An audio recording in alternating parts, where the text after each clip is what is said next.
Someone already decided what you're worth. Not with cruelty, but with a glance that didn't linger, a silence where praise should have been, or a door that closed just before you reached it. And the strange part was never that they judged you. It was that you kept the receipt. You started asking for less, taking up less room, and explaining yourself to people who had already stopped listening. There's an old story about a boy who did the same thing until his father handed him a stone that looked like nothing and sent him out to discover what it was worth. By the end of a single day, the price of that same unchanged stone rose from 2 copper coins to everything a man owned. Before this story ends, you'll understand why that matters far more than the stone itself. My name is Jack, and this is Ancient Current. There once lived a boy with his father on the edge of a small town. He was 17 years old, quiet, observant, the kind of person who noticed everything but rarely spoke unless someone asked. Each morning he worked beside his father in the wood shop, carrying timber, sweeping the floor, sharpening tools, and sanding rough boards until the grain became smooth beneath his fingers. He did his work with care, yet no one ever seemed to notice. Customers spoke to his father and looked straight past the boy. They admired the finished tables, but never wondered who had spent hours smoothing their edges. Even among boys his own age, he always felt as though he stood just outside the circle. He wasn't insulted, he wasn't rejected. He was simply overlooked. And sometimes being overlooked wounds more deeply than being attacked. Because an insult gives you something to resist, while silence slowly convinces you there is nothing in you worth noticing. Little by little, the boy accepted the judgment he imagined in other people's eyes. He stopped looking up when strangers entered the shop. He stopped offering his opinions. If someone interrupted him, he never began again. If someone spoke down to him, he assumed they had earned that right. Without realizing it, he carried a quiet belief everywhere he went. I am ordinary. I am easy to ignore. I am worth whatever other people decide to give me. His father noticed, not because the boy complained, but because he watched. He saw the shoulders that had begun to bend inward. He saw his son avoiding his own reflection in the workshop window. He saw how every compliment was immediately dismissed, as though the boy believed he had done nothing deserving of praise. The father understood something many people never learn. Words alone rarely erase a belief that life has repeated 100 times. So one morning, before sunrise, he called his son into the workshop. A single oil lamp burned on the bench. Beside it rested a rough gray stone about the size of a man's fist. It wasn't polished. It didn't shine. There was nothing about it that would make anyone stop for a second look. The father placed it gently into the boy's hands. "Take this to the market today," he said. "Don't sell it. Simply ask people what they would pay for it. Whatever they offer, bring it back to me." The boy turned the stone over in his hands. "For what?"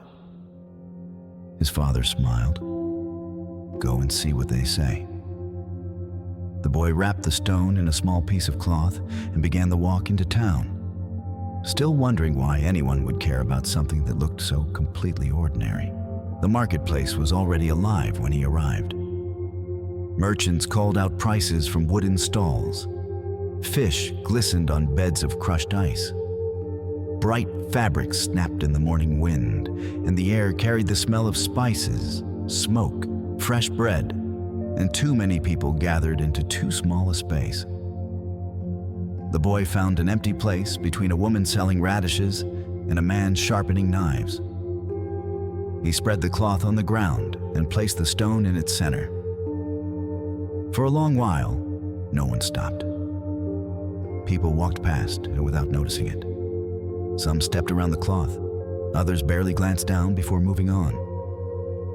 Eventually, a large man carrying a sack paused. "What are you selling?" "This stone." The man looked at it for a moment, then nudged it with the toe of his boot. "What would you offer?" the boy asked. The man laughed. 2 copper coins." "What would you use it for?" "To keep my door from swinging shut." He chuckled to himself and continued walking. A little later, a woman stopped with 2 children beside her. She picked up the stone, turned it over once, and shrugged. "5 coins," she said. "My children like collecting unusual rocks." One of the children reached for it, but she gently pulled his hand away. "Leave it. It isn't worth arguing over." By midday, the boy had heard enough. 2 coins, 3 coins, 5 at the most. A doorstop, a toy, a weight to keep cloth from blowing away in the wind. Nothing more. He wrapped the stone again and began the walk home. With every step, the old heaviness settled deeper into his chest. Of course, he thought, it is exactly what it looks like. Ordinary, forgettable, easy to overlook. When he returned, his father was sharpening a chisel. Without looking up, he asked quietly, "What did they offer?" 2 copper coins. One woman offered 5. Most of them thought it was only good for holding open a door. The boy placed the stone on the workbench. "I told you, it's worthless." The father set the chisel down. He didn't look at the stone. He looked only at his son. "Tomorrow," he said, "take it to the gem dealer on the hill." The boy frowned. "The one with the brass scales?" His father nodded. "He sells jewels, not rocks. Why would he even look at this?" A small smile crossed the father's face. "Then let him tell you that himself." That night, sleep came slowly. The boy kept turning the same question over in his mind, just as his fingers had turned the stone. Why would his father send him somewhere the answer was already obvious? Long before the town had fully awakened the next morning, he was already climbing the hill. The gem dealer's shop felt like a different world.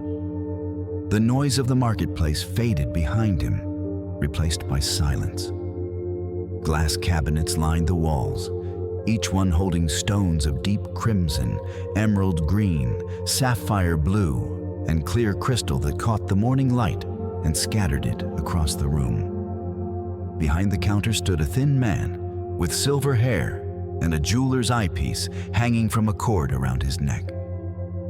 He looked at the boy's worn clothes, then at his empty hands. "Yes?" Without saying another word, the boy unwrapped the stone and placed it gently on the counter. The dealer barely glanced at it. "What is it?" "I was hoping you could tell me." The man sighed, clearly expecting to send the boy away. But as he reached out to slide the stone back across the counter, his hand stopped. He looked again, this time more carefully. He picked it up, turned it beneath the lamp, held it toward the window, ran his thumbnails slowly along one edge. The boredom disappeared from his face. Without saying a word, he reached for the eyepiece hanging around his neck. For nearly a minute, the room was completely silent. When he finally lowered the stone onto a square of velvet, his movements had become unexpectedly gentle. He looked at the boy with an expression that had not been there before. "How much do you want for it?" "My father said I should only ask what you would offer." The dealer studied the boy for a moment, then looked back at the stone. 50 silver coins. The boy thought he had heard incorrectly. 50? At least. For this stone? There may be a valuable mineral vein inside it. I would need to cut it open to know for certain, but I could perhaps offer more after examining it. The boy quickly began wrapping the stone again. The dealer reached across the counter. "Wait," I can give you 60. My father told me not to sell it. 70. The boy stepped back. For the first time in many months, his heart did not feel heavy. It was racing. He hurried home and found his father in the workshop, fitting the leg of a chair into place. He offered 50 silver coins, the boy said, before he had even crossed the doorway. Then 60, then 70. His father continued working. And what did he see? He said there was something valuable inside. The father nodded, as though this were exactly what he expected. Then he placed the stone back into the boy's hands. Tomorrow, take it to the collector. The boy did not argue this time. 2 days earlier, he would have called this a strange kind of madness, carrying a stone worth 70 pieces of silver to a man who might call it worthless, or worse, call it nothing at all. But something inside him had already begun to change. He knew the man his father meant. The collector lived alone in an old house at the edge of the forest, behind a blue door and windows crowded with objects gathered from places the boy could not name. People said he had once advised kings. Others claimed he had spent half his life searching caves, mountains, and forgotten ruins for things no one else could recognize. What will he offer? The boy asked, already knowing the answer would not be simple. His father only smiled. Tomorrow, you will know. The walk to the forest's edge felt shorter than it should have. His mind was already there. The collector's house smelled of paper, dust, and dried flowers. Every shelf was crowded with strange objects.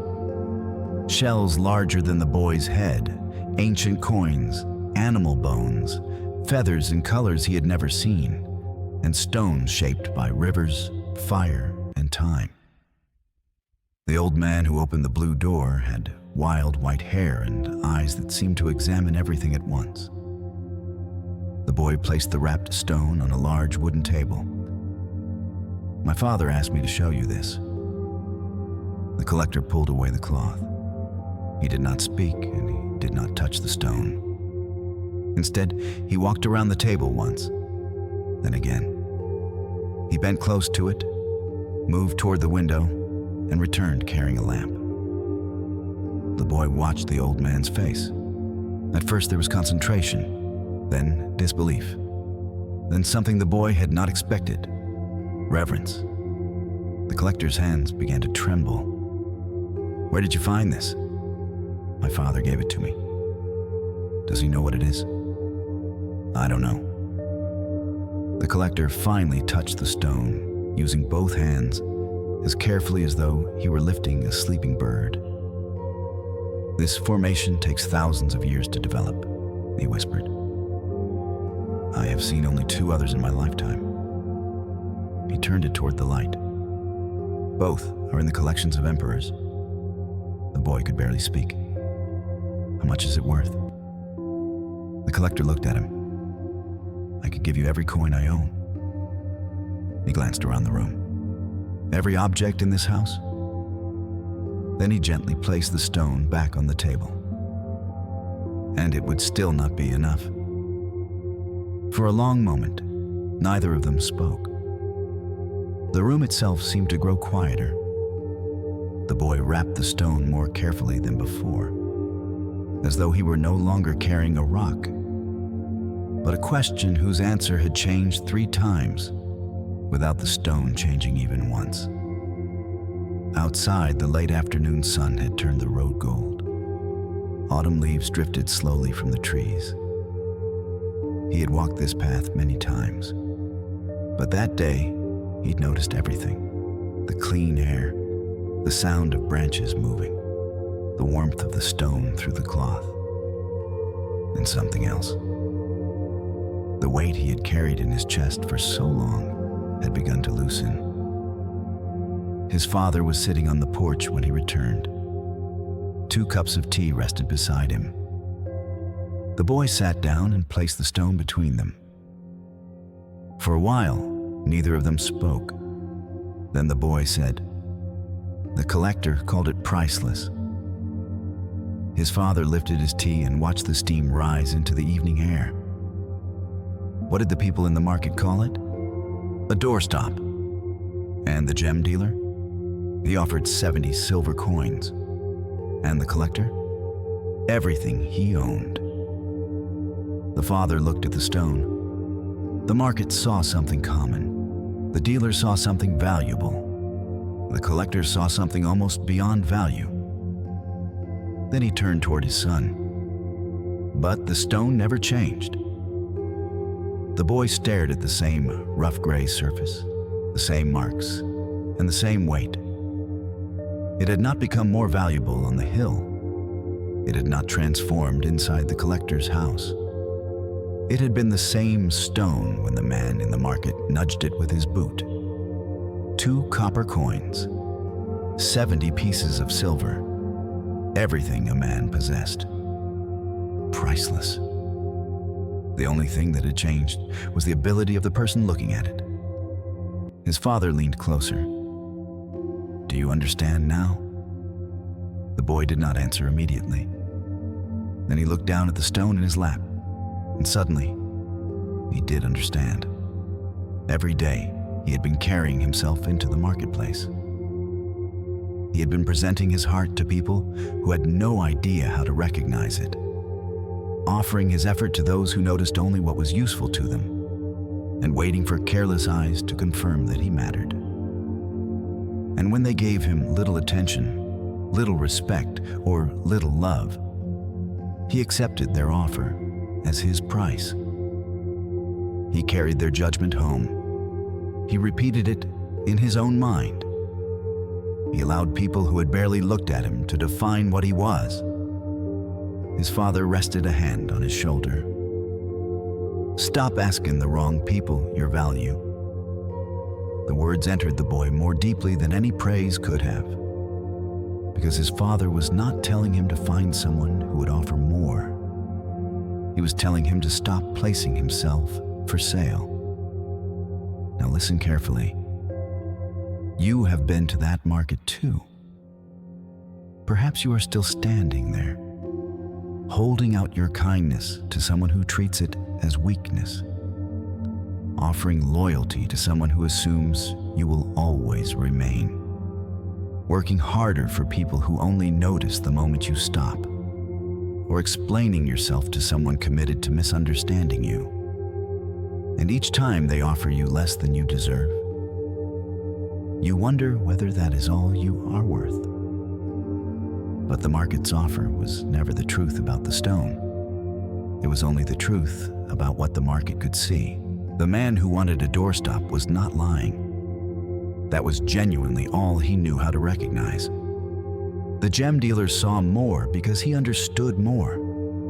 The collector saw what others missed because he had spent his life learning how to look. This is why some people will meet you and see nothing remarkable. Others will notice your usefulness. A rare few may understand your depth, but none of them created your value, and none of them can take it away.